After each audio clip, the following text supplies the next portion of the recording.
When River Monsters first hit television, nobody could have predicted it would become one of Animal Planet's biggest successes. Jeremy Wade quickly turned into a global icon, traveling the world to track down chilling legends and pulling in creatures that looked straight out of nightmares. Yet after 9 seasons at the top, the show came to a sudden stop, and fans were left wondering why.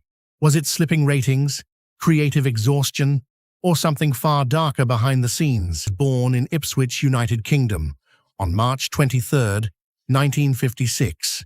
At a young age, he moved with his family to the village of Nayland, where he attended Dean Close School. His father was a vicar, but little is known about his mother. It was along the banks of Suffolk's River Stour in East Anglia that Wade first discovered his passion for fishing. As a boy, he would spend countless hours by the water, drawn to it in the same way others might be drawn to the mountains. His first attempts at fishing, around the age of 7 or 8, were clumsy and unsuccessful. But after a school friend showed him the basics and he landed his first catch, he was hooked.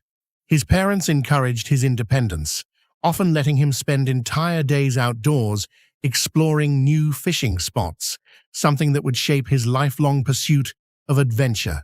After finishing school, Wade studied zoology at Bristol University and later earned a postgraduate teaching certificate in biological sciences from the University of Kent. His first steady job was as a teacher in his early 20s, but the classroom was not where his future lay. He moved to London for a year, working as a motorcycle messenger, and in his mid-20s, he began traveling. A trip to India became a turning point. While exploring the rivers there, he sold a couple of fishing articles to magazines. The pay was modest, just a handful of pounds, but it planted the idea that he could turn his passion into a career. For a time, Wade lived without a clear long-term path, taking jobs only long enough to fund his next trip. The one exception was a 3.5-year stint at an advertising agency, the longest he had ever stayed in one position until later in life. But adventure kept calling. In 1982, with only £200 in his pocket, he set out on his first international fishing expedition, flying aboard an Ariana Afghan DC-10 bound for India. There, he caught his first Himalayan mahseer, a powerful freshwater fish, and his desire to keep exploring only grew stronger. The years that followed were marked by a mix of discovery and danger. He lived simply, saving what little he could for each new journey, and ventured into places like Nepal, Thailand, South America, China, and the Congo. He faced malaria on the Congo River and political suspicion while fishing in the Mekong during the tense Cold War years, yet he never abandoned his path. In 1992, Wade poured his savings into self-publishing a fishing book. It was a financial disaster. 2,000 unsold copies left him broke, and it took years of selling books one by one to bookshops before he recovered. Still, he refused to give up. His love of fishing and storytelling would eventually lead him to television.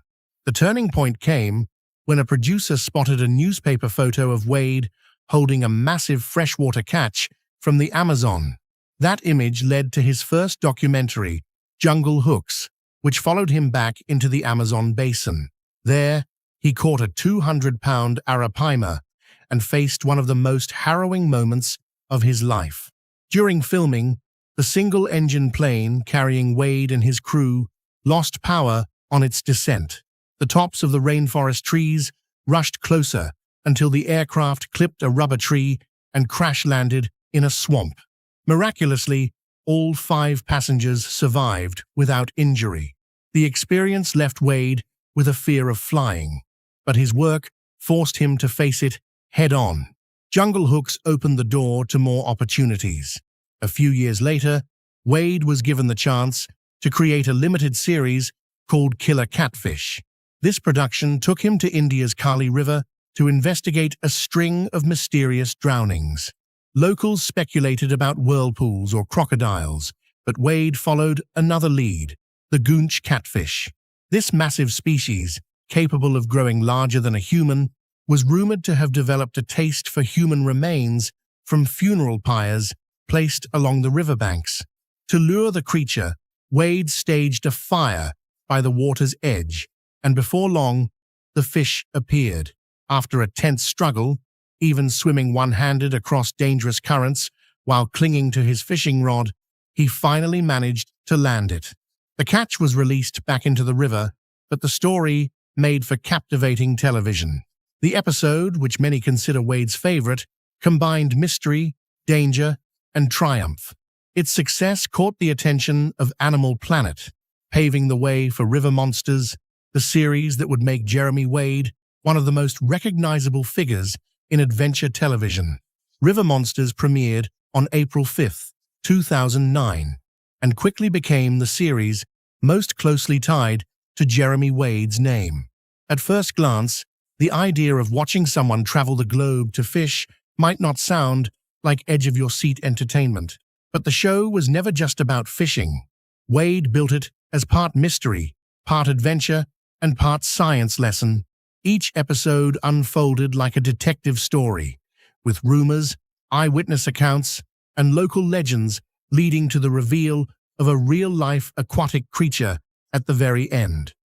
That formula hooked audiences far beyond the usual circle of anglers.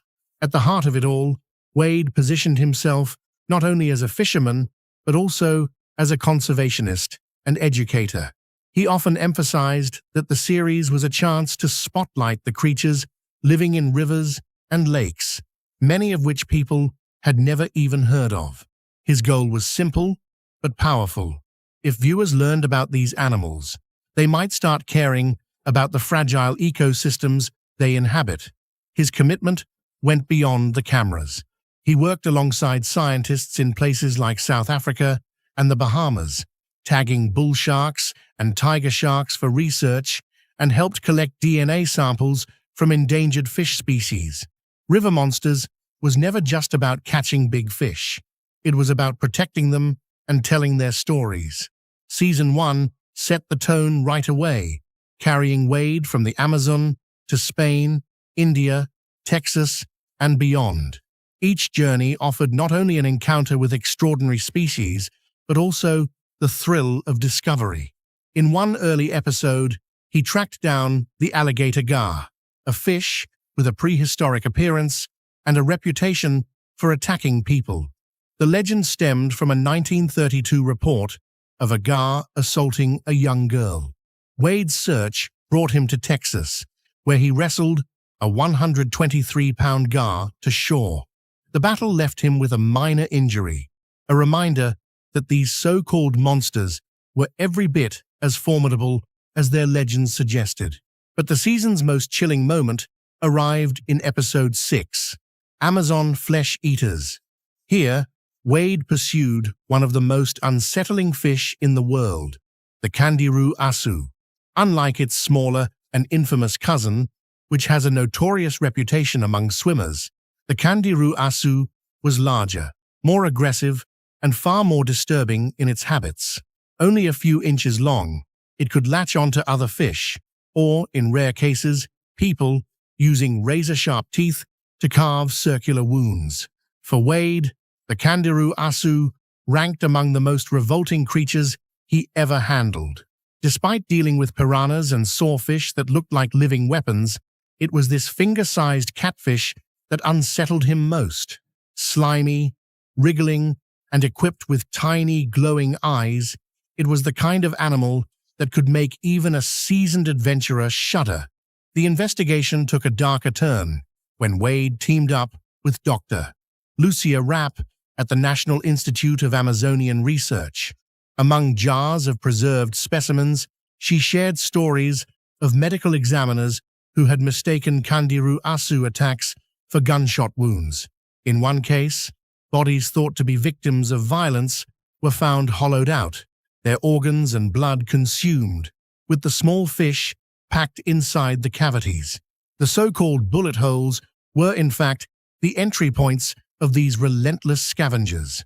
Now, Season 2 of River Monsters took Jeremy Wade on a journey across the globe: Thailand, Africa, India, and the United States, chasing fish that most people only hear about in legends. Out of all the incredible encounters that season, one story in particular stands above the rest. The adventure opened with Demon Fish, an episode that brought Wade back to the Congo River. He admitted that the journey there was exhausting and dangerous, and the reality behind the camera was far from glamorous.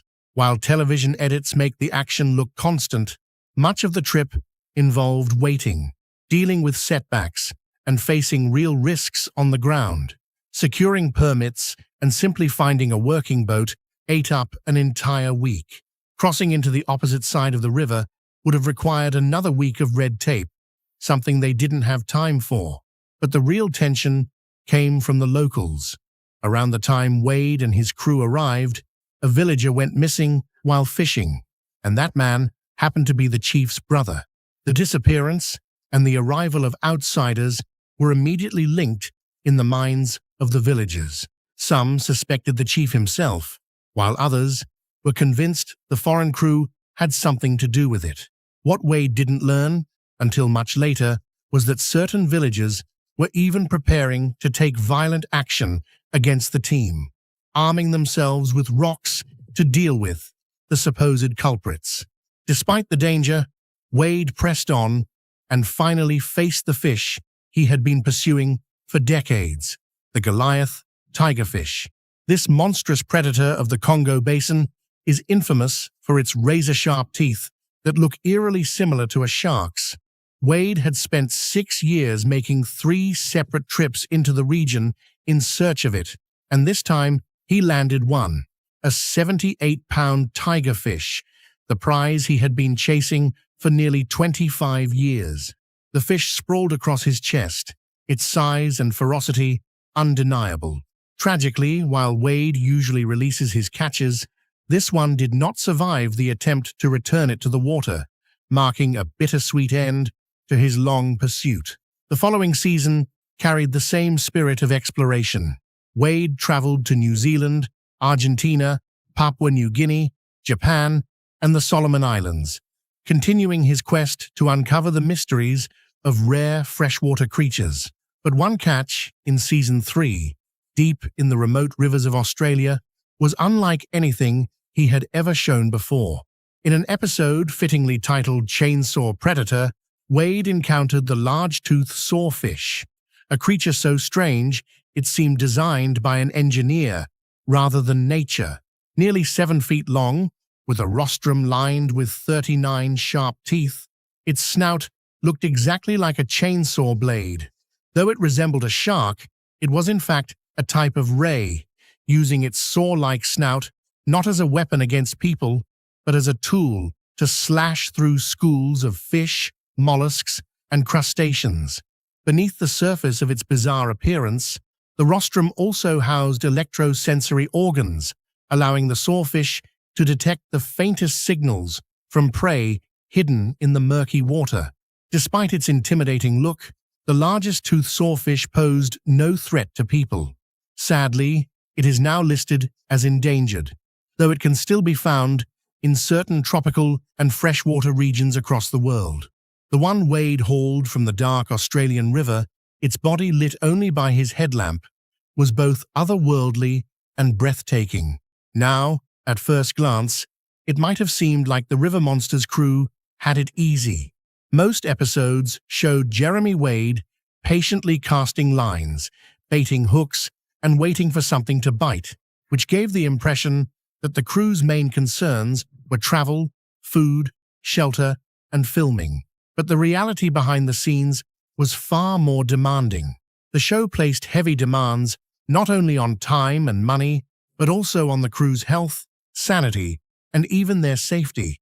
Each episode typically took around 3 weeks to produce, yet only 3 or 4 of those days were spent actually fishing. The rest was consumed by countless challenges that came with working in extreme environments. Director Kelly Neves once explained how, during a shoot in Peru, while searching for Humboldt squid, the team faced a series of problems that became typical for river monsters. The boat was too small. The crew and their guides struggled with language barriers. Seasickness was common. Safety measures were virtually non-existent, and there was even the looming threat of pirates. The danger was serious enough that the team ended up with a naval escort for protection. Given these conditions, it's no surprise that the cast and crew didn't emerge from the series unscathed. Injuries and illnesses were frequent, and close calls became part of the job. Jeremy Wade himself has admitted that some of his most dangerous encounters had nothing to do with the fish at all. He avoided disaster when handling an electric eel, but he was less fortunate with other creatures. An arapaima he estimated at 80 pounds once struck him directly in the chest. The impact left him in pain for weeks, and he worried it might have caused damage to his heart. Another painful incident came in Argentina when a catfish's venomous spine pierced the back of his hand, leaving an injury that lingered long after the cameras stopped rolling. Over the years, there were enough accidents that Animal Planet began documenting the most dramatic ones in a multi-part YouTube series, including a torn tendon from a stingray encounter that earned its own episode. Despite the risks, Wade and his team often traveled without a paramedic. Space and logistics made it impossible. Instead, most of the crew underwent medical training and carried small trauma packs with dressings, airway tubes, EpiPens, and other essentials for emergencies. Given the remote jungle settings where they filmed, these preparations were crucial. A satellite phone served as their lifeline, allowing them to reach the production company for advice when reception was available. The production team took these dangers seriously, but their priorities reflected the demands of television. Wade once noted that whenever